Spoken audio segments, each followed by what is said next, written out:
Əsas bunların hədəfi nədir? Bax, məsələn, bu ateistlərdir. Məxsusən də yenə bütpərəst adam başa düşür. Bütpərəst, yəni bütpərəstlik eləyir. Yəni düz yolu səhv gedir, amma yenə hədəf odur ki, mənəvi cəhətdən harasa çatsın. Yəni bir növ ibadət hər bir kəsin daxilində var da bu ibadət eləm, pərəstiş var. Yəni bu yolla, səhv yolla, batil yolla da olsa gedir. Bəs bu ateistlər ki, bunlarda da var da bu pərəstiş eləmək. Bunlar yenə bu dəlillərlə, lazımsız batil dəlillərlə niyə eləyirlər bu işləri? Bəziləri amidən və aliməndir, qəsdəndir, məsələn o İslam düşmənləri tərəfindən. Bunlar ki, heç məlumdur, bunların üçün məlumdur ki, bəli, bunlar yəni bəziləri mümkündür, yox, heç bir İslam düşmənlərinin azadla heç bir əlaqəsi yoxdur. İnsan da özü bu böhrana düşübdür. Öz-özünə cavab tapa bilməyibdir.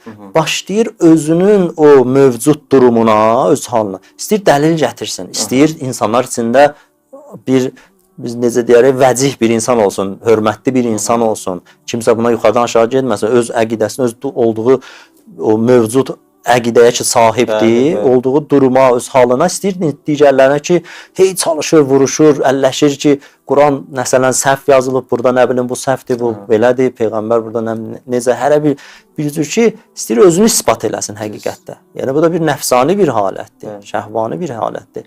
Bunların əlbəttə əlacı var. Əlacı var. Əgər qərəzli olmasa, həqiqətən də insan öz əlacının sorağında olsa, gərək o təəssübkeşliyi qoya qırağa, həqiqətən də təəssübkeşliyi olmadan o insafla araşdıra. İslam alimlərinin, İslam filosoflarının, onların dəlillərinə baxar. Gör onlara cavab verə bilir, yoxsa yox. Quran çox sadə bədihiyyatdan danışır. Deyir, özünüzü yaratmısınız.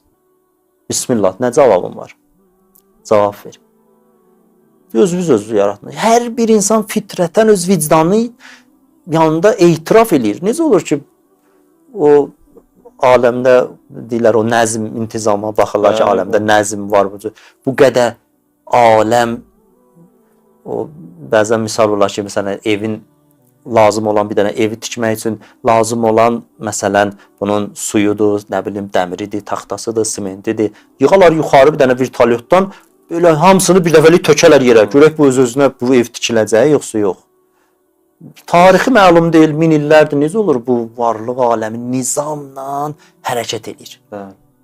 Nizamla. Yəni, əsən insan əqli fitrətən qəbul eləmir ki, bir qüdrət sahibi olmadan, bir kamil elm sahibi olmadan, bir nazim və münəzzim olmadan, bunu nəzmə salan olmadan bu öz-özünə bu cürlə. Yəni, çox məsələ çox aydındır ki, Allah Teala heç vaxt Quran-ı Kərimdə Allahı sübut eləmir. O qədər fitridir bu. Açıq aşağıdır. İnsan gərək öz-özünü inkar eləyə. İnsan gərək öz-özünü inkar eləyə, öz varlığını inkar eləyə. Mümkün deyil. Özü bilir ki, mən varam. Özü bilir ki, mən varam. Yəni, bu ondan bircədir.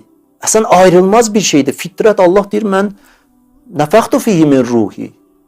Fitrət məsələsini insan dərk eləsə, ona görə İslam o qabaqçı peyğəmbərlər bir həddə kimi Allah tanımaqlıqda, bir həddə kimi bəşəriyyətə o maarifi gətiriblər. Ən kamilini peyğəmbər gətiribdir. Sonuncu peyğəmbər, İslam peyğəmbəri və əhl-i beyt maarifi və Quran-ı Kərim insanları buyurur ki, aleykum ənfusəkum. Mərifət nəfsə dəvət eləyir. Həm buyurur, afaqi ayələr var. Bütün varlıq aləmində hər nəyi müşahidə edirsən, hamısı Allahın dəlilidir, subutudur. Bütün zərrəciklər.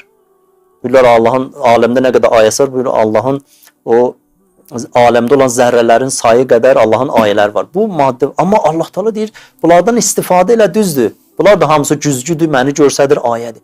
Amma əsas o tövhidin dərinliyinə varmaq üçün, Allah Teala'nı kamil mərifətlə tanımaq üçün deyir, ən böyük dəlil elə özünsən.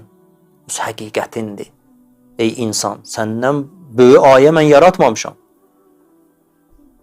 Onlar güzgü kimi məni görsələrsə, amma sənlə mənim bir başqa cür irtibatım var. Mən ərəfə nəfsə fəqət ərəfə rəbbə.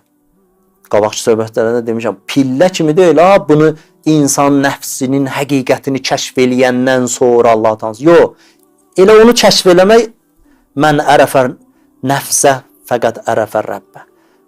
Elə onu tanımaq, onu kəşf eləsən, sən orada insan görərsən ki, o fəna haləti buna deyirlər də. Fəna haləti budur. orada artıq o görür ki bir sonsuz bir varlığa gedib çıxır.